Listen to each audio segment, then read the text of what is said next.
Hello faves, this is Cairo Lazarte playing as Ponce Arzadon in You're My Favorite Song. And welcome to YMFS Exclusives. Yeah.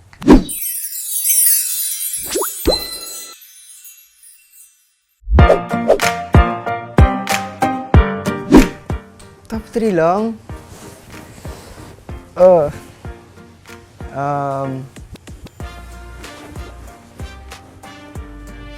Si Dash. Kasi, yun nga, parang sa lahat ng araw na nag-taping kami, siya rin talaga yung parang go-to guy ko na nakakausap ko. Kasi, yeah, we're both very new to this. Parang it's our first series eh. Tapos, yun. Yung iba kasi, they're close na rin talaga, like from PBB, from Sparkle Teen. So, kami talaga ni Dash yung nagkaroon ng bond from the start. Pangalawa, si Caprice. Namiss ko si Caprice kasi very ano lang siya. Very cute, very chill lang, and very light lang siya kasama. Parang saya niyang, ang gaan niya lang makita. Tapos every time na kasama namin siya sa taping, laging may snacks. May gummies, tapos may mga chichirya. Tapos last time, nag-ramen pa kami and everything, so yeah. And last, si Lee. Si Lee, may-miss ko si Lee. Parang, yun nga, unexpected na isa siya sa pinaka nagpatawa talaga sa akin this series. Pati si Clifford eh. Lahat sila eh. Pwede lahat na lang sila. Sa third ko, lahat na sila. Hala, pwede po bang top 3 with a 0? Top 30? Pero mamimiss ko rin po, isa po sa mamimiss ko ay sila Direct Jazz and Direct JP po. Siguro as one na lang po sila, since sila rin po ang aming mga directors dito sa YMFS, Director and Assistant Director. Mamimiss ko po sila kasi may mga times na ang kukulit namin na serious yung scene, tapos matatawa kami. Tapos hindi sila nagkagalit. Yun, naiintindihan nila kami na, ayun na, natatawa na sila. Oh, focus na guys, focus na kids. Mga ganun sila. Hindi sila nakakatakot. Yung ano po talaga, may time for work. Pero ang fun nila kasama. Tapos, next naman po ay as one na rin, sila Miguel, Calix, and Zion. Mamimiss ko rin sila kasi nakakatawa sila. Sila yung rason kung bakit kami natatawa sa isang scene. Kasi grabe talaga. Kapag may natatawa sa kanila, yung iba sa kanila, naiiyak na, kakatawa, kakapigil ng tawa. Mamimiss ko yung mga moments na ganun. Tapos yung iba sa amin, pinipicturan pa pagtulog. Next naman ay ang family ko dito sa YMFS. Sila Lola Savi, Mama Bebe, Tita Charmaine, Tita Serena. Kung mabait ka na, Tita Serena. At si Tatay Enrico. As one na po sila, mamimiss ko rin sila. Lalo na nung nag-scene kami sa mansyon, kunyari ni Tatay Enrico. Sabi ko, akala ko, mapapanood ko lang to sa TV. Makaka-scene ko rin pala sila dito sa mansyon na to. At next naman, hindi pwedeng hindi to masasali. You are the only exception. Ate Mitch, mamimiss ko at si Ate Mitch. Kasi si Ate Mitch din yung rason kung bakit kami nakakapag-bond kapag may few moments kami, imbis na tulog lang, ganun, or parang naka-chill lang kami masyado. Nagiging extra special yun, yung mga few moments namin dahil kay Ate Mitch. Meron siyang pa-games, lalong-lalo na ngayon, meron siyang pa-sticker sa amin, tapos meron kaming pa-keychain! At lagi kaming tinutulungan ni Ate Mitch kahit hindi man po tungkol sa YMFS. Yung, oh, gusto niyo ba picturean ko kayo? Gusto niyo ba anahan ko kayo ng Instax? Yung mga ganong, ano lang, mga cute na bondings. Thank you, Ate Mitch. I love you so much. Oh, Ate Mitch! Parang ako naiiyak na. Ay! Parehas kayo ni Miguel, top 1 niyo ako. Oh! It's hard to choose. Number 1, si Lee. Number 2, si Direk. Parang he just lets us be. Tapos pag meron siyang nakitang we should adjust, he tells us naman. Ayun, so ayun, I'm gonna miss Direk. And number 3, Si Ate Mitch talaga. Namimiss ko yung pag-content ni Ate Mitch. Yung mga games niya, napakasaya. Top 3 na tao? Yan, syempre si Heath. Mamimiss ko si Heath kasi grabe yung talent niya. Grabe yung, kumbaga, he is really full of creativity. And that's something na na-share niya sa akin. And it also inspired me to be into music, to be into instruments. And si Heath kasi parang go with the flow lang siya eh. Parang hindi siya nasa-stress. Like, sobrang positive niya. Parang nakaka-inspire talaga na pagkasama siya. Parang ang gaan lang, ang chill lang. Yan, syempre si Clifford. Si Clifford, I mean, given naman. Since day one. Since day one ko na talaga siya, parang best friend ko na talaga. And if you're gonna ask me, like, kung sino yung isa sa mga pinaka-trusted kong friends, it's gonna be Clifford. And isa to sa gusto naming mangyari after PBB is yung magka-work kami. And finally, nangyari yun and it was crazy. It was, as in, like, si Clifford kasi napag-uusapan namin dati, parang sana magka-work tayo, ganyan-ganyan. Kasi pag may mga problems ako, like, let's say may mga rants ako, isa si Clifford talaga sa mga na pagsasabihan ko. And I'm just happy na naka-work ko siya dito sa YMFS. And of course, last but not the least, is gonna be Caprice. I've never met someone like her. She is really different talaga. And the way she is, nakaka-inspire. Kumbaga kasi I see her as a ball of sunshine. And ganun kasi talaga siya. Like, sa mga eksena namin, sobrang uplifting ng aura niya. And there's really something about her that makes you appreciate things more. Kasi parang pag nakikita mo siya, parang wala, ang gaan lang. Parang pag nakikita mo siya, she is full of talent. She's so gentle. And sobrang bait talaga. Like, sobrang bait talaga ni Caprice. And, ayan, yung bond na nabuo sa amin, ngayong patapos na yung You're My Favorite Song, I wanna keep it. Kasi, I'm really lucky to have someone like her. Top 3 na mamimiss ko sa YMFS. Unang-una, si Lee. Kasi syempre, parang duo ko yan eh, Calix tsaka Raviel. Siya laging ka-eksena ko rin.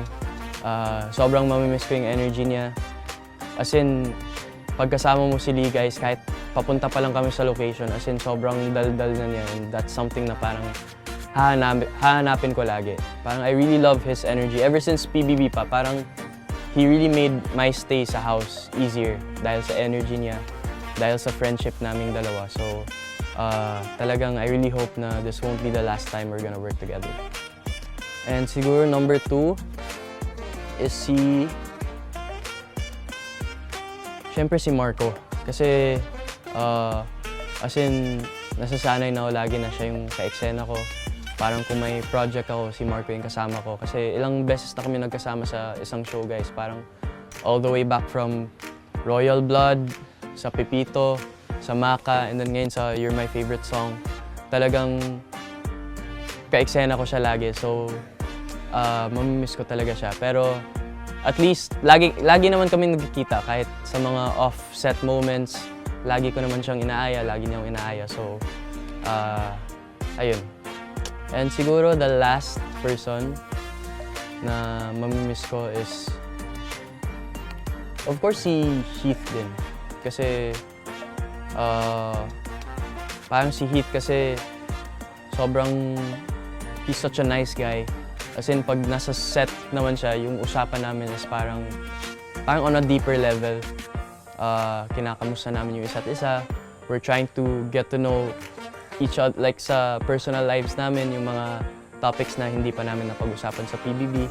So I can also say na he's one of the people na I really got closer with dito sa show na to. Siyempre yung girls na lang. Wei, Cap, and Lee. One of the girls na siya. Si Kuya Edward, si Ate Mitch, Ate Mitch, and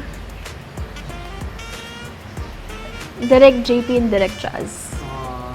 Siguro number 3. Sige, 3 muna. Si Princess. Yan, si Princess. Kasi grabe, like, hindi ko in-expect yung bond namin na parang, tsaka mostly, like, kung hindi si Clifford yung lagi kong katsikahan, si Princess Like, we would talk about random stuff. Tapos parang, like, ang daming tanong ni Princess sa akin, tapos ang dami rin akong tanong kay Princess. Siya yung mostly, like, laging seryoso yung topics namin. Like, laging one-to-one conversations. Lagi din kami nag-aasaran. And yeah, ayun, we talk about, recently, puro mythology yung pinag-uusapan namin. Kasi, The Odyssey, of course. Tas, nung umalis na ako sa bahay, siya yung nag-alaga nung mythology book ko. So, yeah, very nice. Tapos, number 2 si Clifford, syempre. Ito naman, like, hanggang papunta ng set at pauwi ng set. Kasi, kami laging magkasama. Actually, kami din yung sabay na parang pinipick up at binababa ng service. Tapos, lagi din kami magkasabay sa service. Tapos, minsan, ako kasi gusto ko siya katabi pag sa standby area. Kasi parang gusto ko siya laging katabi. Tapos, pag tumatawa si Clifford, nakakahawa. Grabe yung tawa niya. Parang unique na tawa. Hindi mo marinig yung tawa niya sa So, parang pag nag-joke ako, tas parang natawa siya, parang, ay ba, nakakatawa pala ako. Parang mission accomplished yun. Gusto ko laging pinapatawa si Clifford. Kasi pag tuloy-tuloy siya tumatawa, tuloy-tuloy na rin ako tumatawa. Pati si Marco, hawa-hawa na, lahat na tumatawa. Tsaka yung mga jokes niya, talagang mamimiss ko. Yung pag-aasar niya sa akin, mamimiss ko kahit nakakaasar. Good asar naman. Siyempre, last but not the least, ayun, si Cap. Siyempre. Kasi, mamimiss ko siya kasi every time na parang may eksena siya, andun ako sa likod ng camera. She's a very talented actress. Bawat eksena niya lagi kong inaabangan kasi super galing niya. Whether drama, comedy, seryoso, or like yung mga sweet moments nila kasama sila Zion, Calix, Miguel. I'm so fascinated. Tapos like, dun sa yung bugbugan scene, on cue, bigla na lang siyang umiyak. So, hangang-hanga ako sa kanya. And very recently, lagi niya akong inaasar. Si Cap, makulit yan like hindi lang halata, pero once you get to know her, talaga, super kulit niya, nakakatawa yung mga jokes niya kahit corny. And yeah, ayun. Tapos like, yung pag-aasar niya, lagi yung sinasabi, Kapli. Yun, nagulat ako dun. Like, wow, totoo ba to? Baka lang, joke time mo. Pero, ayun, mamimiss ko din, yun, yung mga moments like that.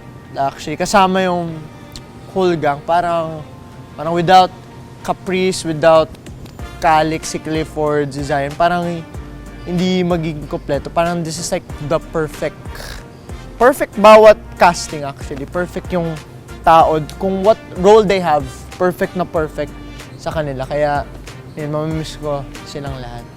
Okay, mamimiss ko si... Eto in no particular order. Okay. Mamimiss ko si Cairo. Kasi talagang best friend kami dito sa show. Tapos kami din lagi magkasama in real life off cam. Ganon. Pangalawa, mamimiss ko si Lee. Si Lee. Grabe kasi parang ray of sunshine siya dito sa cast eh. Kahit pagod-pagod kami lahat, yung energy niya hanggang pag-uwi talagang andun yung energy niya. So, ayun, si Lee. Cairo Lee. And isa pa na mamimiss ko, si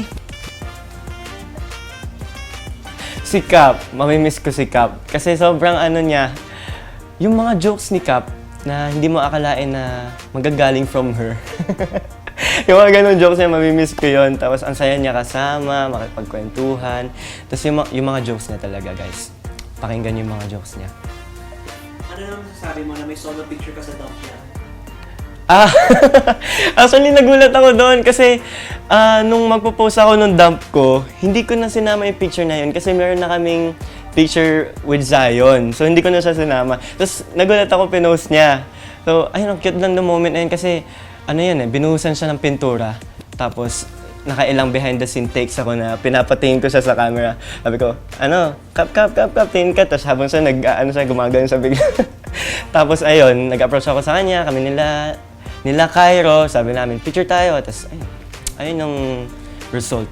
Ayun yung story behind that picture. I see Heath almost every day. So I don't think I'll miss him much. Not to be mean, but I'll definitely miss I'll miss Clifford.